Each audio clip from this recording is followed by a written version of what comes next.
Novel اداس نسلیں by Abdullah Hussain, chapter number 11، باب نمبر 11۔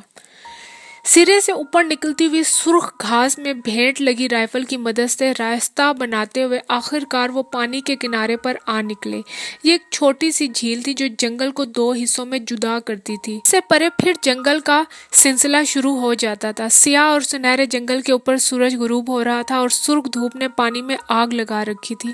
جھیل کی سطح پر 3 مرغابیاں تیر رہی تھیں۔ گھاس میں سے سپاہیوں کی قطار کو نمودار ہوتے دیکھ کر وہ پھڑ پھڑا کر اڑیں۔ ان کے پروں سے پانی کے قطرے چاندنی کے دانوں کی طرح سطح آب پر برسے اور ڈوب گئے۔ سپاہیوں کے سروں پر ایک چکر لگانے کے بعد خوش وضع مخملے پرندوں نے آتشی مغربی آسمانوں کی طرف رخ کر لیا۔ ہاں، او! لانس نائک سجن نے گہرا تھکا ہوا سانس چھوڑا اور ٹوپی اتار کر چہرہ پونجھنے لگا۔ اس کے ماتھے اور گالوں پر بے شمار ننھی ننھی خراشیں آ گئی تھیں اور ان پر خون کے باریک سپاہی مائل قطرے جمے ہوئے تھے۔ اس نے اونچی آواز میں گالی دی، نشتر کی طرح تیز ہے۔ نعیم آنکھیں سکیڑ کر سامنے والے جنگل کو دیکھ رہا تھا۔ اچانک بے حد خوف زدہ ہو کر اس نے اپنے پاؤں پر نظر ڈالی جو آہستہ آہستہ دلدل میں اتر رہے تھے۔ 2-3 چھوٹے چھوٹے جھٹکوں کے ساتھ اس نے اپنے آپ کو باہر نکالا اور پوری قوت سے چلایا، ریٹریٹ! جوان کودے، گرے بکھرے فوراً ہی ترتیب میں ہو کر گھاس میں غائب ہو گئے۔ گھاس کے قانون کا خیال رکھو، نعیم اونچی کرخت آواز میں چلایا۔ چہرے کو بچانے کے لیے اس نے ٹوپی آنکھوں پر کھینچ رکھی تھی۔ عجیب ملک ہے۔ سجن نے پھر گالی دی اور سخت بیزاری سے لمبی تیز دھار گھاس کو دیکھا جو بلا درد اس کے چہرے کو کاٹ رہی تھی۔ یہ میں نے پہلی بار دیکھی ہے، اسے کیا کہتے ہیں؟ دلدل، نعیم نے بتایا۔ سپاہیوں کی قطار رائفلیں سنبھالے پھونک پھونک کر قدم رکھتے ہوئے بڑھ رہی تھی۔ گھاس نے چاروں طرف اندھیرا کر رکھا تھا اور زمین میں سے گیلے پتوں کی سرنتھاٹ رہی تھی۔ سجن نے انگلی سے ابرو پر لٹکتا ہوا خون کا قطرہ پونجا اور آنکھوں کے قریب لا کر دیکھا۔ میرا خون سیاہ ہو گیا ہے۔ یہ دیکھو۔ کیا دیکھوں؟ نعیم آگے آگے چلتا ہوا بولا۔ رات میں سب چیز سیاہ ہو جاتی ہے۔ نہیں، میں نے دن میں بھی دیکھا ہے۔ 5 سال فرانس میں زخمی ہوا تھا تو سرخ خون نکلا تھا، اب کالا ہو گیا ہے۔ نعیم زیر لب ہنسا۔ پتہ ہے یہ مچھروں کا خون ہے۔ فضول باتیں مت کرو، نعیم نے خشک لہجے میں کہا۔ کل میں نے ایک مچھر مارا تھا، اس کا اسی طرح کا کالا خون تھا۔ پھر مجھے پتہ چلا یہ مچھروں کا خون ہے جو دن رات کاٹتے رہتے ہیں۔ وہ ہنسا، کھوکھلی زبردستی کی ہنسی جو زیادہ دیر تک میدان جنگ میں رہنے سے اکثر مرد ہنسنے کے عادی ہو جاتے ہیں۔ دائیں جانب سے گھاس میں سرسراہٹ پیدا ہوئی اور زرد اور کالی دھاریوں والا ایک لمبا جسم ان کے سامنے سے نکل کر بھاگا۔ پیشتر اس کے کوئی فائر ہوتا۔ درندے نے بجلی کی سی تیزی سے جست بھری اور ایک جوان کو دبوچ لیا۔ اس کی پشت پر شانوں کے درمیان دانت گاڑے وہ کئی طویل کربناک لمحوں تک اسے نوچتا رہا۔ کئی سپاہیوں نے ایک ساتھ ششت بندھی لیکن گولی چلائے بغیر تذبذب کے عالم میں کھڑے رہے۔ ان کا ساتھی بھی خطرناک حد تک گولی کی زد میں تھا۔ شیر کے نیچے وہ ناتوانی سے جھرجھرایا اور زخمی بھیڑیے کی طرح چیخا، فائر! آخر کار نعیم چیخا، فائر! چند گولیاں چلی اور درندے نے اپنے شکار کے اوپر ہی دم توڑ دیا۔ شام پڑ چکی تھی جب تھکے ماندے بیزار غلیظ سپاہیوں کی قطاریں جنگل میں سے برآمد ہوئی۔ یہ ایک چھوٹا سا ریگستان تھا جو جنگل کو 2 حصوں میں جدا کرتا ہوا میلوں تک چلا گیا تھا۔ یہاں ان کا کیمپ لگا ہوا تھا۔ جرمنوں کے مورچے مغربی جنگل کے پار کسی نامعلوم مقام پر تھے۔ مشرقی افریقہ میں ایکسرسائز کرتے ہوئے انہیں 2 ماہ ہو چلے تھے۔ یہ مشقیں انہیں خاص طور پر افریقی جنگل سے واقف کرانے کے لیے کی جا رہی تھی۔ افریقہ کی خصوصی گھاس کی جنگ، گھاس جو نیلی اور سرخ اور زرد اور ہر رنگ کی تھی اور تیز دھار اور دشوار گزار تھی۔ گھاس کی جنگ کا اصول، پہلے گولی مارو بعد میں معافی مانگو، سپاہیوں کو ذہن نشین کرایا جا رہا تھا۔ آب و ہوا شدید گرم اور مرطوب تھی اور انگریز اور فرانسیسی بٹالینوں کی حالت جلدی بیماریوں کی وجہ سے بہت خراب تھی۔ رات کو بے شمار بڑے بڑے اور زہریلے مچھر نکل آتے جو کسی سپاہی کو ایک وقت میں 5 منٹ سے زیادہ سونے نہ دیتے۔ جوان واضح طور پر کمزور ہو رہے تھے۔ حملے کے غیر معین مدت کے لیے ملتوی ہو جانے سے ان کے اعصاب مستقل کشیدگی کی حالت میں تھے۔ ہر قسم کی بیماریاں سپاہیوں اور جانوروں میں پھیل رہی تھی اور ان کا مورال تباہ ہو چکا تھا۔ اتحادیوں کو بڑی مدد ان افریقی یونٹوں سے ملی جو مقامی لوگوں کو بھرتی کر بنائی گئی تھی۔ حبشی بے حد جفاکش، بظاہر موسم اور مچھروں سے بے اثر اور گھاس کی جنگ کے ماہر تھے۔ ان کے ساتھ اسی جنگل میں حبشی پلٹنوں کے علاوہ نمبر 29 پنجاب، نمبر 25 رائل فیوزلرز اور ایک بٹالین کیمپ کورپس کی تھی۔ رات آدھی سے زیادہ گزر چکی تھی۔ جب بھی یونٹ کا کوئی سپاہی بیمار ہو کر سانپ کے کاٹنے سے یا درندوں کے ہاتھوں مرتا تو وہ دیر تک جاگتے رہتے۔ جاگ رہے ہو؟ نعیم نے تاریکی میں کروٹ بدل کر پوچھا۔ مچھروں کی مدد سے، سجن نے مخصوص کھوکھلے مزاحیہ لہجے میں کہا۔ تم نے قمیض سی لی ہے؟ ہاں، اب تھوڑی سینے کی فکر میں ہوں۔ کس قدر بدبودار ہے، نعیم نے دل میں مچھر کے تیل کو کوسا۔ وہ اندھیرے میں چپ چاپ آنکھیں کھولے لیٹے تھے، مچھر ہزاروں کی تعداد میں ان کے کانوں پر چکر لگا رہے تھے۔ سجن نے پیٹھ پر اس گانٹھ کو محسوس کیا جو قمیض سینے سے بن گئی تھی۔ حوالدار، وہ ہولے سے پکارا۔ یہ فضول موت نہ تھی۔ کچھ دیر تک خاموشی رہی، پھر نعیم نے کہا، عام موتوں کی طرح تھی۔ تو سب موتیں فضول ہوتی ہیں؟ نہیں رے، شاید، لیکن موتیں فضول نہیں ہوتی، موت سے آدمی مر جاتا ہے۔ کافی دیر کے بعد سجن نے بھاری مغموم آواز میں صرف اتنا کہا، ہاں۔ پھر اس نے سگریٹ سلگایا اور دیر تک جلتی ہوئی تیلی کو ہاتھ میں پکڑے بڑے بڑے مچھروں کو جل کر گرتے ہوئے دیکھتا رہا۔ یہ ہوا کی مانند ہے جو کونے کونے میں بھری ہے، اس نے سوچا، لیکن اس کا یہ مطلب نہیں، نعیم نے کہا، کہ ہم اس کا ماتم کرنے بیٹھ جائیں۔ نہیں، سجن نے بے چینی سے کروٹ بدلی۔ پتہ نہیں، نعیم، مجھے لگتا ہے کہ یوں میں بزدل نہیں ہوں، مگر اس طرح جب کوئی مرتا ہے تو میرا دل رونے کو چاہتا ہے۔ اچھا، یہ قدرت کی برتر طاقتیں ہیں، پھر بھی محسوس کرتا ہوں کہ جانے کیوں۔ وہ بے چینی سے اپنی جگہ پر ہلا۔ سجن، نعیم اس کی طرف جھکا، تم نے کتنے آدمی مارے ہیں؟ نہیں، اس نے بازو ہوا میں ہلایا اور اونچی اور بے چین آواز میں بولا، اس کا کوئی سوال نہیں۔ گشت والے سپاہی نے سر خیمے کے اندر داخل کر کے کہا، آرام کرو، آرام کرو، اور آگے بڑھ گیا۔ حوالدار، سجن اٹھ کر بیٹھ گیا، اس کا یہ مطلب نہیں کہ میں جانور ہوں، میں نے 60 آدمی مارے ہیں، مگر یہ سب جنگ میں گزرا ہے۔ جنگ میں سب مرتے ہیں، اپنے اور اپنے بچاؤ کے لیے سب مارتے ہیں۔ اس کا یہ مطلب نہیں کہ میں محسوس نہیں کرتا، کوئی کم کوئی زیادہ، میں نے ہر موت کو محسوس کیا ہے۔ اس کی آواز ٹوٹ گئی اور وہ بیٹھے ہوئے خشک گلے سے بولنے لگا، ہر وہ آدمی جسے میں نے مارا میں نے محسوس کیا، اس کا خون میں نے اپنے حلق میں، لیکن یہ موت۔ نعیم کو محسوس ہوا کہ اس کا گلا بند ہو گیا ہے۔ وہ گھبرا کر تیز تیز بولنے لگا، ہم شاید جلد ہی حملہ کریں۔ دشمن کا کیمپ مغرب میں ہے، جہاں 2 دفعہ ہوائی جہاز نظر آیا تھا۔ اس جگہ ان کی طاقت 16,000 ہے۔ انٹیلیجنس تو یہی بتاتی ہے، 2,000 گورے اور 14,000 افریقی، 200 جوانوں کی کمپنی ہے، 60 بڑی توپیں اور 80 مشین گنیں ہیں۔ یہ مچھر، اس نے دل میں گالی دی۔ حوالدار، جرمنوں کے مورچوں میں بھی مچھر ہوں گے؟ ہاں، باہر رات جنگ پر اور ان کے خیموں پر بہت اونچے جھک آئی تھی، اور مدھم سی چاندنی میں ریت کے ذرے ناتوانی سے مہک رہے تھے۔ شمال کے رخ کی ہوا سارے میں چل رہی تھی۔ نعیم اور سجن اور دوسرے خیموں میں دوسرے سپاہی دیر تک آنکھیں کھولے آنکھیں بند کیے اپنے اپنے سینوں میں موت کے خلا کو محسوس کرتے رہے۔ انہی مشقوں کے دوران ایک روز انہیں اصل دشمن کا سامنا کرنا پڑ گیا۔ تیز دھوپ میں وہ لومڑیوں کی طرح ہوشیاری سے ہتھیار تامے چل رہے تھے کہ چند قدم کے فاصلے پر گھاس میں سرسراہٹ پیدا ہوئی۔ کمپنی پاؤں پر ہی رک گئی۔ 1 2 3 4، خاموشی۔ بلیک برڈ، کمپنی کمانڈر نے کوڈ ورڈ دہرایا۔ جب جواب میں گولیوں کی بوچھاڑ ہوئی، کمپنی سر کے بل زمین پر آ رہی، دونوں طرف سے فائر جاری ہو گیا۔ پتلی گھاس کٹ کٹ کر ہر طرف اڑنے لگی اور گولیاں ان کے اوپر سے گزر کر جڑوں میں سے مٹی اڑاتی ہوئی زمین میں دھنسنے لگی۔ فائروں کی خشک پٹاخے دار آوازیں جنگل کے سناٹے میں ہر طرف پھیل گئی اور جانوروں نے شور مچا کر بھاگنا شروع کر دیا۔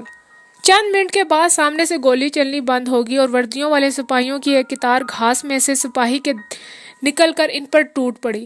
اب 10 ب10 لڑائی شروع ہوئی۔ نعیم نے لیٹے لیٹے سامنے سے آتے ہوئے ایک سپاہی کے دل پر شت باندھ کر گولی لگائی۔ جرمن، جو سرخ چہرے والا موٹا تازہ جوان آدمی تھا، ٹانگیں سمیٹ کر گھٹنے ٹھوڈی سے لگا کر گیند کی طرح ہوا میں اچھلا اور گھنی اگی ہوئی گھاس میں جا پڑا۔ دائیں جانب سجن نے یکے بعد دیگر دشمن کے 2 سپاہیوں کو سنگین بھونکی۔ جب نعیم نے اسے دیکھا، وہ ایک سینے میں سے سنگین نکالنے کی کوشش کر رہا تھا اور مرتا ہوا سپاہی سنگین کو مضبوطی سے تھامے اس پر جھکا ہوا تھا۔ 2 بار جھٹکے دینے پر بھی جب وہ سنگین نہ نکلی تو اس نے گھوڑا چڑھا کر لبلبی دبا دی۔ سکے کی جھٹکے سے مردہ سپاہی نیچے گر پڑا اور خون سے چمچماتی ہوئی سرخ سنگین ہوا میں کھڑی رہ گئی۔ سجن کے چہرے پر جنگلی جانوروں کی سی وحشت تھی۔ وہ بھاگتا ہوا جا کر ایک دشمن پر پیچھے سے ٹوٹ پڑا۔ ایک ادھیڑ عمر کا کسانوں کے سے چہرے والا جرمن بھاگتا ہوا نعیم کے سامنے سے گزرا۔ اس کی سنگین کا رخ کمپنی کمانڈر کے پیٹ کی طرف تھا، جو پستول ہاتھ میں لیے دوسری طرف دیکھ رہا تھا۔ مشین کی طرح نعیم بڑا اور سنگین اس کی پسلی میں گاڑ دی۔ جرمن کسان کے میلے زرد دانتوں کے بیچ سے ایک کربناک آواز بلند ہوئی اور وہ سنگین پر جھک گیا۔ ایک لمحے کے بعد اس کا چہرہ اٹھا کر اپنے حملہ آور کی طرف اس نے دیکھا۔ اس کی آنکھوں میں آنسو تھے۔ ماں نعیم کی آنکھوں کے نیچے اندھیرا چھانے لگا۔ اس نے درخت کے تنے پر ہاتھ رکھ کر اپنے آپ کو سنبھالا۔ جب اندھیرا دور ہوا تو وہ رائفل اٹھانے کے لیے جھکا۔ اس وقت بے تحاشا خوف زدہ ہو کر اس نے دیکھا کہ بایاں بازو صرف دو پتلی پتلی نسوں کے سہارے لٹک رہا تھا۔ بے ہوش ہونے سے پہلے اس نے صاف طور پر لڑنے والوں کو اپنے ارد گرد دوڑتے ہوئے، گرتے ہوئے، تیز تیز گہرے گہرے سانس لیتے ہوئے سنا۔ دائرے دائرے، چہرے چہرے، ستارے، ہزاروں لاکھوں ستارے، کبھی دور مغرب میں ایک اکلوتا سب ستارہ جگمگاتا، چکر جیسے ہوا کے طوفان میں ایک چکر دار سیڑھی، چڑھائی، اڑان، دونوں بازوؤں کی جگہ دو پر، اوپر اوپر بہت اونچی اڑان، پھر خوبصورت جنگل آئے جن کے راستے پر زرد پتے گر رہے تھے اور دونوں پر پھیلائے کوئی درختوں کے نیچے نیچے پرواز کر رہا تھا۔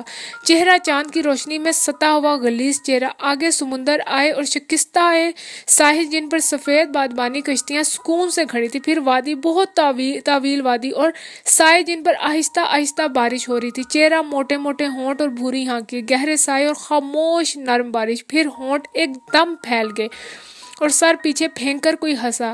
مزید چکر، چاند پر برف گرنے لگی۔ ایک جہاز تیزی سے پرواز کرتا ہوا پاس سے گزرا اور چاند پر چلا گیا۔ ستارے لمبی لمبی روشن لکیریں بناتے ہوئے آسمان پر لٹکنے لگے۔ برف باری تیز ہوگی۔ لکڑی کی میز اور اس پر جھکے ہوئے چند اجنبی چہرے، اوزار، کافور کی بو، چیخیں۔ ایک سمندری جہاز بادلوں پر کھڑا سیٹیاں بجا رہا تھا اور خالی کمروں میں ستارے لٹک رہے تھے۔ سفید پروں والا پرندہ آہستہ آہستہ پر ہلاتا بادلوں میں غائب ہو گیا۔ چکر، چکروں کا تسلسل، سیٹیاں، اندھیرا، چکر چکر چکر۔ اس نے آنکھیں کھول کر ارد گرد دیکھا تو چھت اور دیواریں ہل رہی تھی۔ اسے محسوس ہوا کہ وہ بہت دیر سے آنکھیں کھولے پڑا تھا۔ دو سپاہی ریڈ کراس کے بیج بازوؤں پر باندھے اس کے پاؤں کے قریب بیٹھے تھے اور گاڑی تیزی سے تارکول کی سڑک پر بھاگ رہی تھی۔ کھڑکی کے شیشے میں نرم دھوپ چھن چھن کر آ رہی تھی۔ سڑک کے کنارے گھٹنوں گھٹنوں پانی میں جھکی ہوئی سیاہ فام عورتیں شاید چاول کی پنیری بو رہی تھی۔ چاول بونے کا موسم ہے؟ اس نے دل میں سوال کیا۔ سڑک کے کنارے فوجیوں کے خیمے تیزی سے گزرنے لگے۔ اس نے گردن موڑی، بازو کوہنی پر ختم ہو گیا تھا اور بہت سی سفید پٹیوں میں لپٹا اسٹریچر کے ساتھ جکڑا ہوا تھا۔ خوف اور نکاح سے وہ پھر بے ہوش ہو گیا۔ ہسپتال ایک اسکول کی عمارت میں تھا۔ لمبا ہال کمرہ زخمیوں سے بھرا پڑا تھا۔ زمین پر بڑھی ہوئی داڑھیوں والے مریض شانے سے شانہ بڑھائے ایک دوسرے کی ٹانگوں میں سر دیے پڑے تھے۔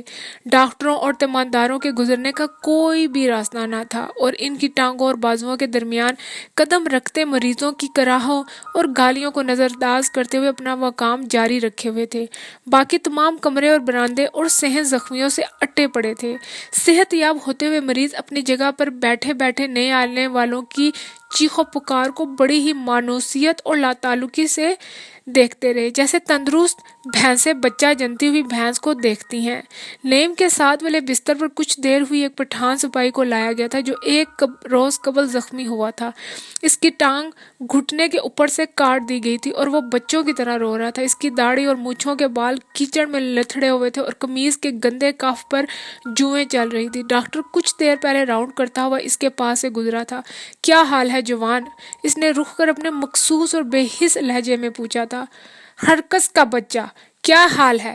وہ سوجی ہوئی آنکھیں کھول کر چلایا، پھر دفتن پھوٹ پھوٹ کر رونے لگا۔ میں لنگڑا ہو گیا ہوں، میں لنگڑا ہو گیا ہوں۔ جمعے کے روز تمہاری آخری ڈریسنگ ہوگی، حوالدار نعیم احمد خان۔ ڈاکٹر نے اس کے کاغذ پر دیکھ کر کہا اور پھلانگتا ہوا گزر گیا۔ اس کے پیچھے پیچھے ایک ادھیڑ عمر کی خوبصورت اداس خاموش سسٹر ڈولورس پانی کا برتن اٹھائے زخمی پٹھان کے پاس آئی۔ وہ کمبل میں منہ دے کر رنج اور تکلیف کی وجہ سے داڑھی نوچ رہا تھا۔ مت نوچو داڑھی، سسٹر روز نے پیار سے دھمکایا اور اس کا منہ دھونے لگی۔ نعیم گہری نظروں سے اسے دیکھتا رہا۔ کس قدر مستعد عورت ہے، اس نے سوچا۔ مت رو، وہ زخمی کو مصنوعی غصے کے ساتھ جھڑک رہی تھی۔ سسٹر، ہم سب تمہارے بچے ہیں، نعیم نے خوش دلی سے کہا۔ سسٹر نے اسے سیاہ گہری آنکھوں سے دیکھا اور اداسی سے مسکرائی۔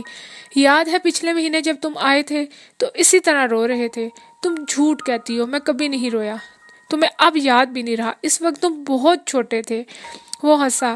سسٹر، تم بڑی محنت کرتی ہو، میں تمہارا شکریہ ادا کرنا چاہتا ہوں۔ اس نے ایک لحظے کے لیے رک کر نعیم کو دیکھا، پھر کپڑے سے پٹھان کا چہرہ خشک کرنے لگی۔ اس سے فارغ ہو کر واپس جانے کی بجائے وہ نعیم کے پاس آ کر کھڑی ہوگی اور شستہ انگریزی میں بولی، زخمیوں سے مجھے بہت کم ہمدردی ملتی ہے حوالدار، میرے 2 بچے ہیں اور میرا خاوند پاگل خانے میں ہے۔